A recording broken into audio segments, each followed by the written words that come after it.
Hello everybody, this is Andy Modell with the Hyperloops streaming another game in the Flesh and Blood Competitive Team League. Over here we have Ace from the Hyperloops on my right and Heath from Team Kitchen Fable on the left. They're just getting set up right now over in Tabletop Simulator and we will see how things go. Currently, the record has the Hyperloops up 3 games to 0 out of 5. So while this game will not determine which team ends up moving on to the next round, it will affect second level tiebreakers. So both players are still going to want to give it their all. Let's see, looks like they're about to reveal their deck soon, just importing them all in. And what heroes are we going with? Looks like Ace is rocking Prism and Heath on Starvo. A very classic matchup, one of which that we have seen many times at the top competitive tables. Prism initially thought to be one of the decks that counters the star of the show, but many Starvo builds have been successful at passing Prisms. Still, we have seen that in some top-level competitive play, Starvo is able to eke it out. Well, also, I've seen very many Prisms, when piloted by a skilled player, defeating Starvo themselves. Right now, the players are just figuring out their equipment and their sideboard options, and they will get ready to get going soon. Also, for those of you who are new, thank you very much for watching the stream. My name is Andy. This is being streamed on a YouTube channel that I'm going to be using to share a bit more content in the future. If you want to see a stream of yesterday's game, it was over at the Hyperloops YouTube channel.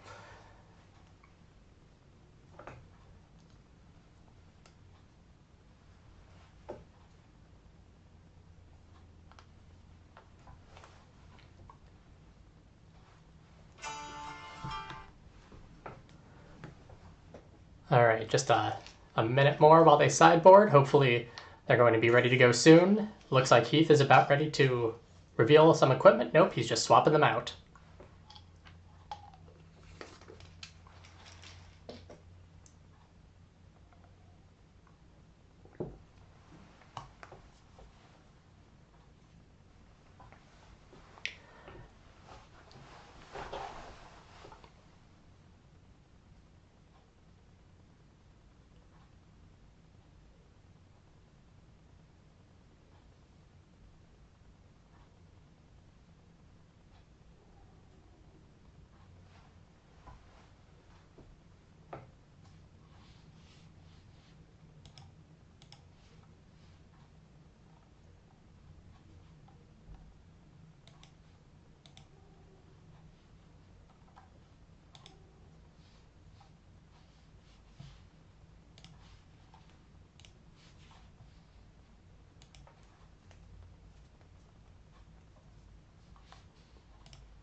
Alright, looks like Heath is busy beginning to shuffle his deck, an indication that sideboarding is coming to an end.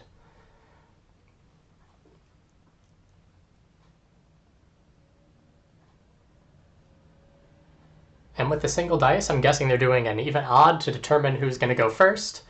No indication, I don't have their audio of who ended up winning that, but we will find out shortly based on who actually goes first.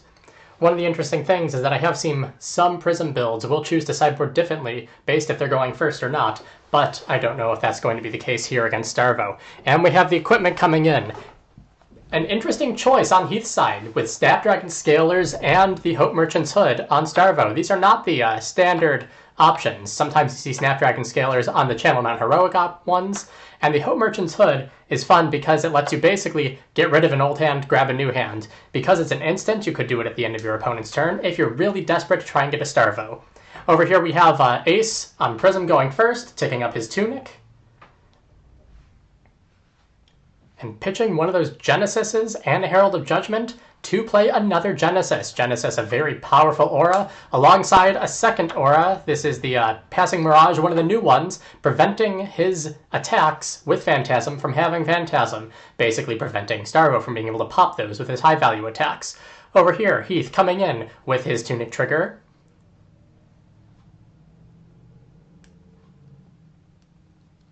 Thinking pretty carefully over there. Will it be card 3 or card 4?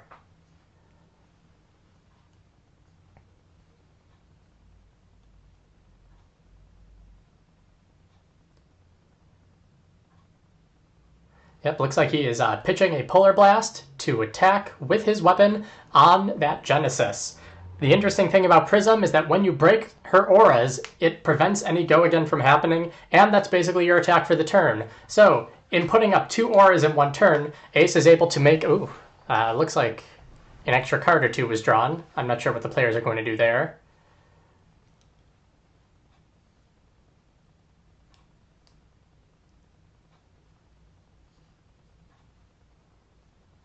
Yeah, I don't know if they're going to want me to call a judge. Looks like there's... Yep, searching out that Polar Blast. Probably going to shuffle the deck, maybe, making it effectively the same option. Yep, there we go. Because the Polar Blast was the only card that had any matters, we have now a randomized deck, so I don't know what the judges would have done here, but this seems to be something that's agreeable to both the players. Anyway, as I was saying, when Prism can get 2 auras out in one turn, like we saw on that turn 1, it is giving her an advantage because it is rare that Starvo will be able to take down a second of those auras. Over here, we have Heath coming in to attack with the Passing Mirage after tuning up his Tunic. Sorry, Ace is coming in with the Passing Mirage. And it looks like at instant speed, he'll be pitching to play that Ode to Wrath. Ode to Wrath making not only the damage from the Passing Mirage 1 more if it hits, but also because he pitched that yellow Arclight Sentinel, that'll give the Passing Mirage Go Again, allowing him to attack now with that Ode to Wrath. And this is the Prism plan, right? Is to try and get these auras out, make sure that it's not easy for the Starvo player to get rid of those auras. They're basically weapons on the field.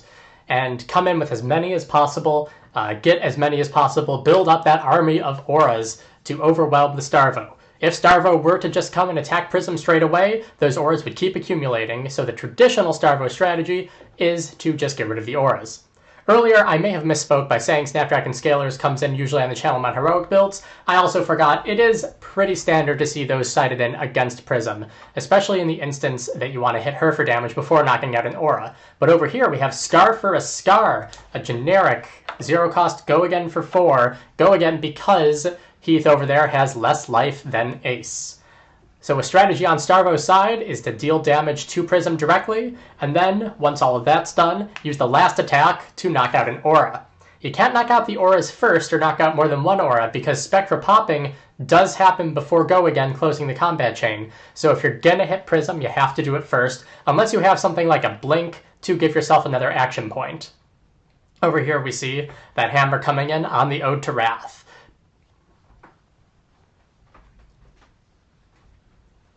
And that'll be the turn for Heath.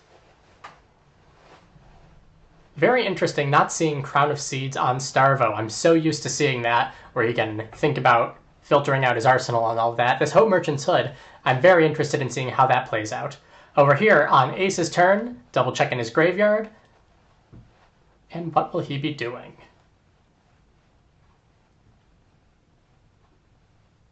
Ooh, coming in with a Herald of Rebirth. This is one that if it hits, let him take a card from Phantasm, put it back into the deck, and because he pitched that yellow Wartune Herald, it's going to have Go Again, allowing him to come in with those auras afterwards.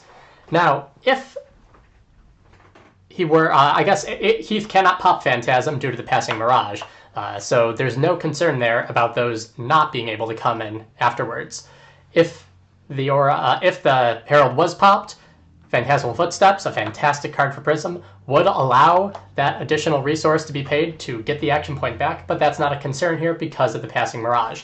Also, with the Pierce Reality, this Herald of Rebirth is actually going to be coming in for 7, not just the original 5.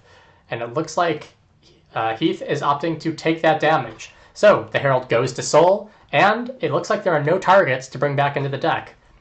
Ace now coming in with Passing Mirage for 1 damage, not blocked at all, and the Pierce Reality coming in again for another 1. Heath hovering over that life counter, also choosing not to block it. Ace have anything else up his sleeve? He does. Another Pierce Reality. This is looking pretty strong for the auras that Ace might play next turn. Ooh, but we have an Awakening from Heath. With a big life differential here, over 10, he's going to be able to search his deck for any of his Guardian attack cards, and the Seismic Surges next turn will allow him to play those for free. If he has a way to get Go again, or even activate Stargo's ability, this could prove a seriously powerful turn. Oh, I'm sorry, I misdid the math. It is only a life differential of 9, so he won't be able to pull out a Pulverize, but let's see what he gets. You got options like Crippling Crush, Oak and Old, all sorts of fun goodies, and potentially more, depending on how he's built his Starvo. Looks like here we have Crippling Crush, the Bravo specialization. Very powerful, especially when you don't have to pay any resources for it. Also, thank you all for watching. Looks like we have 3 viewers right now. That's more than I've ever had live, so welcome all to the channel. Alright, and let's see how Heath's turn goes.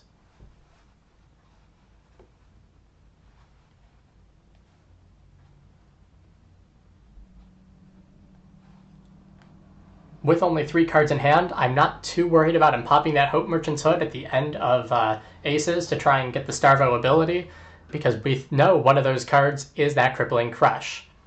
Over here at the beginning of the turn, we have Ticking Up the Tunic and the popping of those Seismic Surges. Now the next Guardian attack card is going to cost 9 less, meaning that basically any Guardian attack cards except a Pulverize will be free. Will he be getting this in and trying to attack one of Ace's auras?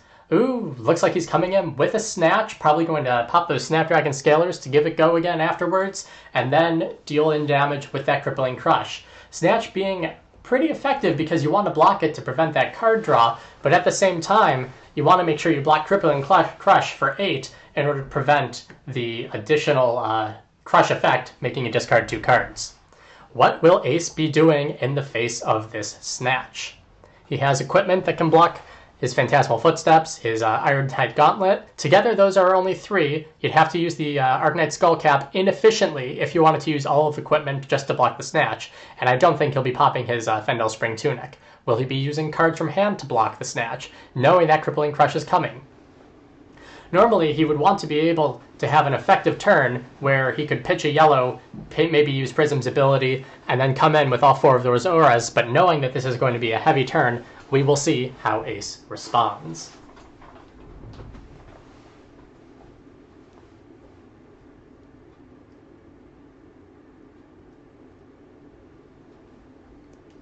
Alright, looks like Ace is going to be using his Tunic resource to activate Phantasmal Footsteps, blocking for 1, and then from hand, a Wartune Herald. That's going to be 4 blocks on the Snatch, enough to prevent that the draw effect unless there is an attack reaction coming from Starvo. Yep, and it looks like he'll be popping his Snapdragon Scalers, giving that Snatch Go again, allowing him to come in with another card, potentially the Crippling Crush right away, or potentially something else. Let's see what it is. It is the Crippling Crush. Big 11 points of damage towards Prism. If 4 or more of those hit, then it will have the effect of causing Ace to discard 2 random cards. Ace is really going to want to figure out how to block here. Are those cards in his hand better off discarding 2 random ones, keeping 1? Or does he want to block, prevent the damage, and prevent the Crush effect?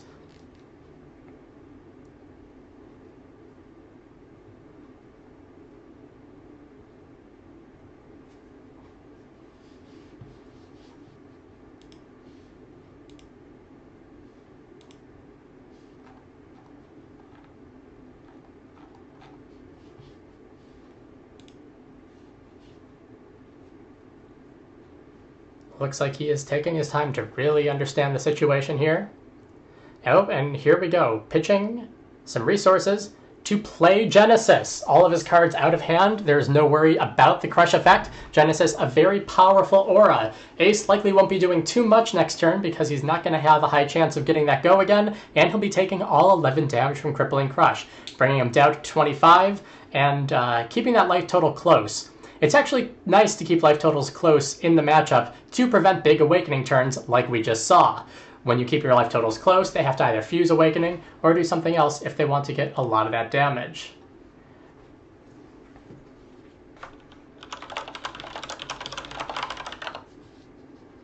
Alright, and it looks like I'm going to be having a partner over here. We'll see if Quinn can get in.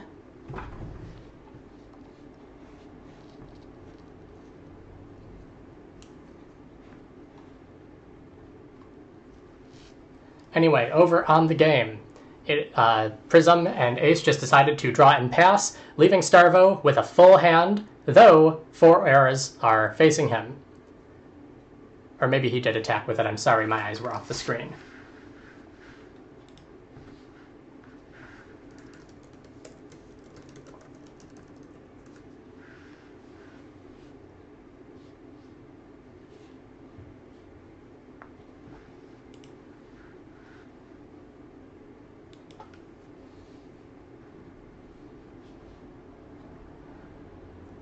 All right, looks like from Arsenal, Heath is going to be coming in with a Lightning Surge. Lightning Surge red for 4. Because it came from Arsenal, it is going to have Go Again. This is the strategy on Starvo. Hit with Go Again and deal damage to the auras afterwards. Ooh, and he has a Razor Reflex, making that even more damage.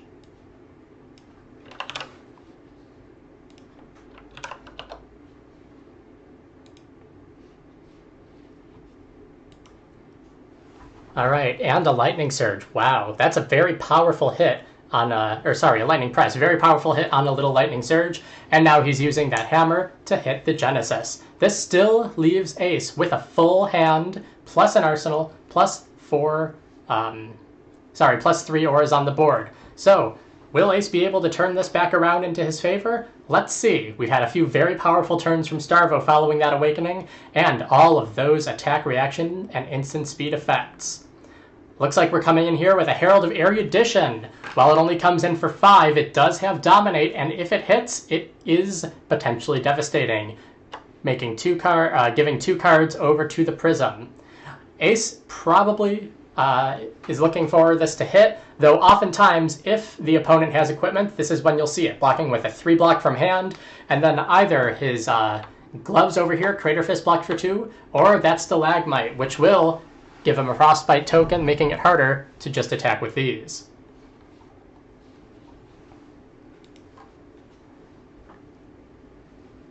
Looks like Heath is considering carefully what he's going to block with. Herald of Erudition, a scary card, but because it only comes in for 5, it's not as bad as it could be, given the equipment that we have, all of these powerful ones, on the Guardian.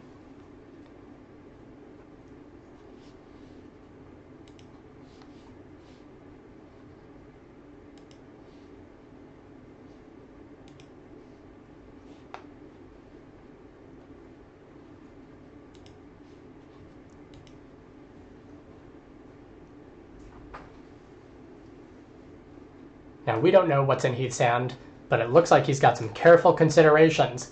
Maybe what he blocks with will be what he needs to prevent that draw 2 at the cost of losing the activation of Starvo's ability. Or maybe he's just trying to figure out what'll be the most effective in order to stop these auras coming in later.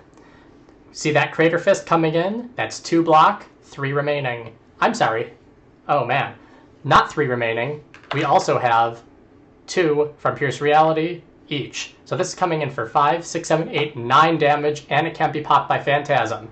9 damage with Dominate. And we have here Pulse of Eisenloft and Crater Fist coming in. So if my math is correct, that's only 8, and this is coming in for 5, 6, 7, 8, 9. Is that going to be enough to stop the on-hit effect?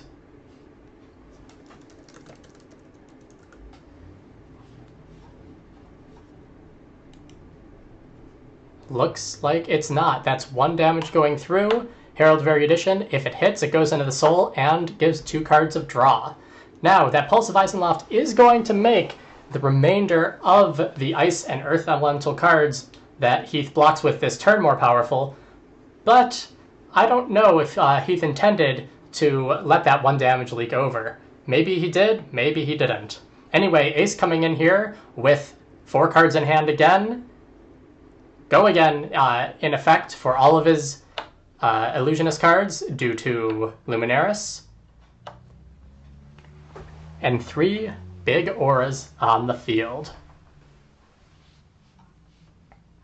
All right, we have pitching another Passing Mirage to come in with Miraging Metamorph, one of the new attacks coming in from Everfest. This is a 1 for 7 that if it is popped, which it can't be due to Passing Mirage, but if it were, Ace would be able to copy one of his auras on the field.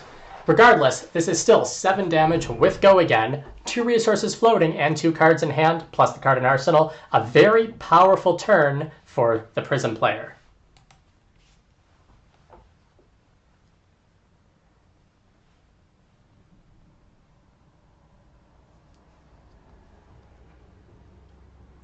All right, that going through. Looks like there's no block there. Coming in now, attacking each with these auras. 1, 2, and 3 damage. None of those blocked.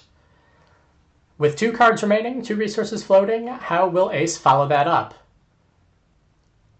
Ooh, did he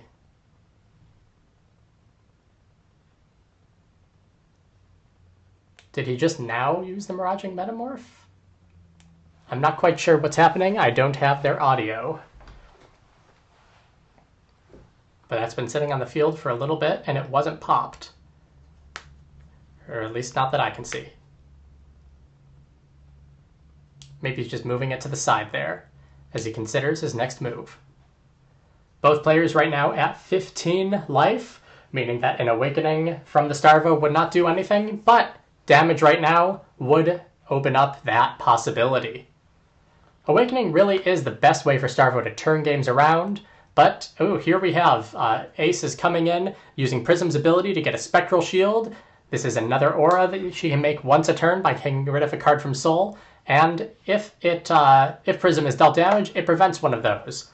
So we still have now on Ace's side no resources floating, 2 cards in hand, and that card in Arsenal. Will we be seeing anything more this turn, or is that going to be it?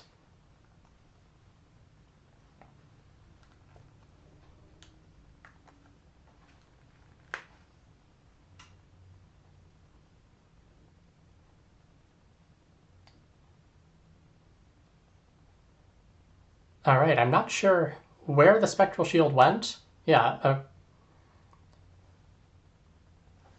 Tabletop Simulator put, a Surge. What is... I'm not too sure what the correct way to do that was. Maybe flipping the deck to take it out. Anyway, we have the Spectral Shield back on the field. Looks like Heath may be doing something at instant speed. Let's see what that is. No, nothing. All right, Ace drawing up to end the turn. Going over to Heath.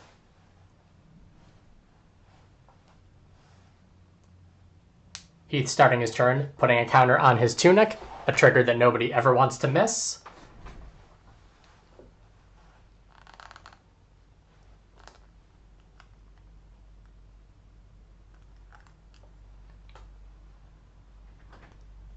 Either the players are still talking out, or he's just planning his turn carefully.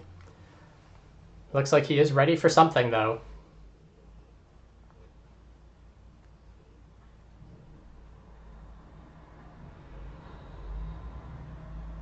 And that something will be another Scar for a Scar, being down 1 life. That's going to have Go Again. This coming straight at the Prism. Now, if it hits the Prism, Spectral Shield will pop and prevent one of those damage. Though, Ace still has all 4 cards in hand to block with. And it looks like Ace will be blocking with his Herald of Protection for 3, letting the Spectral Shield take the 4th damage, assuming there are no attack reactions coming from Heath. Let's see how Heath lets this resolve. And it looks like it will be resolving, popping that Spectral Shield, and Heath is just going to Arsenal and pass his turn. Maybe he doesn't want to swing at the auras. Maybe he's just choosing to save that card in his hand. It could be a Pulse, something that has 2 elements to make it easier for him to use the Bravo ability, or maybe he just doesn't feel like attacking. Could be red cards too. Over here we have a War-Tuned Herald coming in. This is another 6, this is yellow, so it's 6 for 1, and because we have that yellow Merciful Retribution in the pitch zone, it's gonna get go again, leaving room for the 3 auras on the field to come in and whatever else Ace has in his hand. 6 damage for 1 resource, pretty powerful. The red one at 7, a bit more powerful. That's the cost that these cards get. They get lots of power, but they have that Phantasm ability. Now, Ace has been lucky getting this Passing Mirage out on the field and keeping it the whole game. Normally, when you see those auras, you could pop, or these heralds with Phantasm, you can just pop them. That is not an option with Passing Mirage. And I keep forgetting, we also have these Pierce Reality, so that's not 6 damage, that's 10 damage coming in. Heath choosing to block with Stalagmite, getting that Frostbite token. The Frostbite token means that the next thing the Ace tries to do will cost 1 more resource. He already has a resource floating though, so it doesn't seem like the most effective, but we'll see what else Heath will be blocking with in order to see if he's blocking that out fully, or he just wants to use that Frostbite to try and buy himself some more time, making sure that Ace can't use that resource for anything else this turn.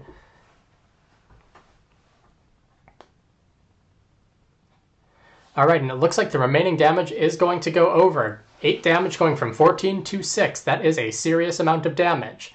And Ace will be coming in here, using that resource to pop the Frostbite with 1 of his auras.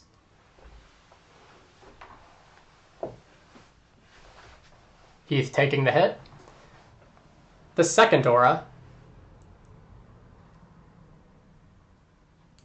Heath must have something really special in his hand that he does not want to lose. While blocking these auras for 1 aren't much, using the cards to effectively block that Herald for a bit more might have been able to save him some life, but we'll see what he's got coming next turn. Maybe it's an Awakening, maybe it's a Bravo fused into a very powerful attack. Anyway, using the last cards in his hand, Ace is going to be bringing in Prism's ability to create that Spectral Shield, coming in over there. 1 card left, 1 resource floating. And Heath will be blocking the Spectral Shield with his Crater Fist. Doesn't want to go below 3, it looks like. And finally, the last resource for another Miraging Metamorph. That's going to be coming in for 7, and you can't pop Phantasm due to the Passing Mirage. 7 damage is lethal right now, so Heath will have to respond by blocking it somehow.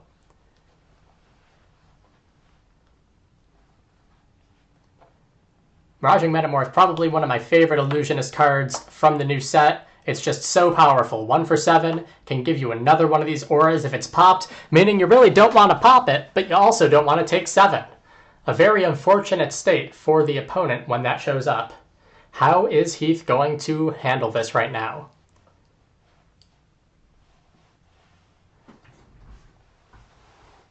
With 3 life remaining, many of the elemental cards don't block for more than 2 damage. Now some of them, like the Autumn's Touch, like the Heaven's Claw, are going to be blocking for 3, but a lot of the elemental cards, especially those that have effects, aren't going to have more than 2 blocks, meaning that you're going to have to block with a few cards in order to stay alive right now. Heath carefully considering his situation. Putting cards face down is to not commit yet. Just making sure he can figure out all of his lines, making sure he can figure out exactly what his next turn is going to look like after this block. Ace appears to be out of cards and resources, so Heath knows that there won't be any more surprises this turn. And it looks like he's about ready to commit. Let's see if he flips those over or if he brings something else in. Blocking this Miraging Metamorph has brought his cards with his current stuff on the board down less than 3, so we know we won't be seeing a Starvo trigger unless he pulls one of those back. Will he be bringing in a 3rd card, making sure he doesn't take much of that damage at all? Let's find out as soon as he makes his decision.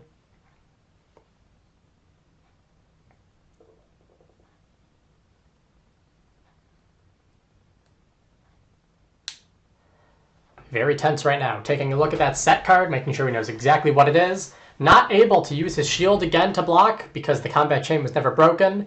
And, here we go. Blocking with an E-Strike and a Flock the Featherwalkers. This is a block of 5 right now. 5 less 7 means 2 damage are going to eke through, which bring Heath and the Starvo down to 1 life. 1 life, Ace is ending his turn. Ooh, and there is the Awakening. Difference over here is more than 10, and I did the math right this time, I'm pretty sure. So he will be able to grab any one of those Guardian attack cards and get the Seismic Surges to play it for free next turn. Looks like with the generic cards in his hand, he wasn't going to be activating Starvo's ability, but he still wanted to make sure that he could have as effective a turn as possible. Keeping that E-Strike would have been able to follow up a powerful attack with another powerful attack, or the potential draw. Lots of options. Unfortunately, right now, all we're getting is the Awakening and that one card that he has left in hand.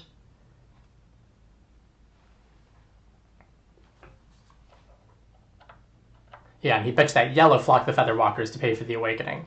Not used to seeing yellow Flock the Featherwalkers. Oh, and he grabs a Pulverize. Pulverize, another card from Everfest. Very powerful. 14 damage, costs 10. Normally, 10 resources is very expensive. You need 4 cards for it, but using Awakening, you can get all those Seismic Surges to bring the cost of that down to free. So with that popped, we're coming in with a Ravenous Rabble. That's going to be revealing an Awakening, which is a blue card, so it's only coming in for 2, but it has Go Again. So 2 Go Again here, plus the 14 damage coming from the Pulverize we know is left in that hand. It's a lethal will be presented, depending on how Ace chooses to block. We'll see what happens. The nifty thing about Pulverize is that if it deals any damage, it's not a crush effect, it's an on-hit effect. If it deals any damage, it will make the first attack coming from his opponent deal 4 or less. Now, if Ace is able to come in on his turn after getting hit by that with one of his auras, that'll just be 1 down to 0, not that big of a loss. But if he is able, or if he's blocking with so many cards that he doesn't get that Go Again, he might be coming in with an aura, or with a Herald for a less than optimal turn, assuming that we get hit, or that he gets hit. Looks like from the Ravenous Rabble, he is not blocking. He is letting that Spectral Shield pop, preventing 1 of the damage. And now we have Pulverize for 14 coming in against 14 life on Prism. If no blocks occur, this is lethal. Even if blocks occur, preventing 14 is going to be lofty. Ace really has to figure out how much does he want to put towards keeping his life total up, as opposed to just making sure that he has enough to potentially come in for the win next turn. This is 1 life on Starvo against Prism is never a good situation to be in. 3 auras on the board. If Ace can get Go Again, that'll mean probably the Tunic blocking 1, 3 cards from the hand, or that Shield blocking another. And if he's able to come in also with the Herald that deals a lot of damage, that will be the game.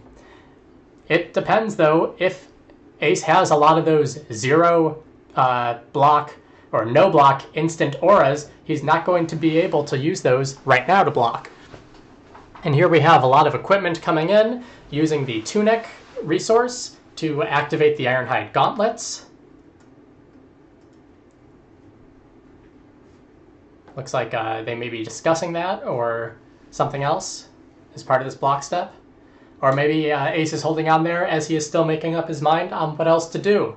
Using the equipment here can block 2 from the Gauntlets, 3 and 4 from Skullcap because he has more life. So not the optimal Skullcap block, but you know when your opponent has 1 life, you're never going to be blocking for 2 with Skullcap.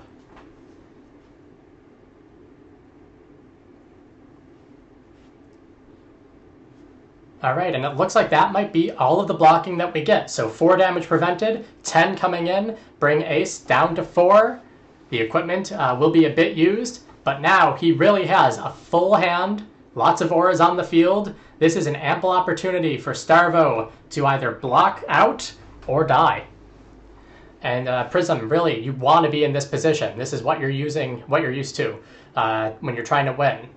Ace appears to be activating Prism's ability in order to get the card with a yellow bar into that pitch zone. Yep, there we have a Merciful Retribution yellow, bringing in the Spectral Shield. This is going to come in for 0 damage because of Pulverize's effect.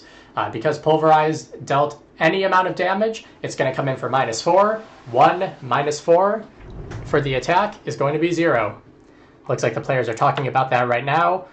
It is an attack, so that'll be coming in for 0 there. And it'll be followed up by a Herald of Protection yellow, coming for 6, 7, 8, 9, 10 from all those Pierce Realities. 10, and you can't pop the Phantasm because of that Passing Mirage.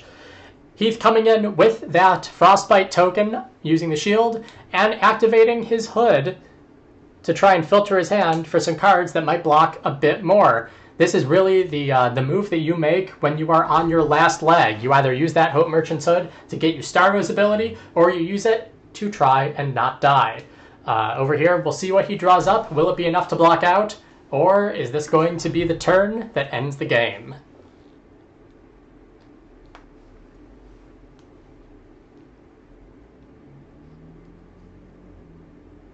Making sure they understand the full situation. What will Heath be doing? He is blocking, showing his whole hand here. That's 2, 4, 6, 8, and 9 with the shield. Looks like he's showing that he's not going to be able to block it out, and that is going to be... Yep, that is going to be the game. So Ace from the Hyperloops, winning over Heath from Team Kitchen Fable, bringing the record right now in Week 1 of the Fab Competitive League to 4-0 in favor of the Hyperloops. Thank you all for watching. This has been Andy Modell, and I will be trying to stream more of these games over the coming weeks and coming days. Hope you all had a good day, have a good evening, and I'll see you next time.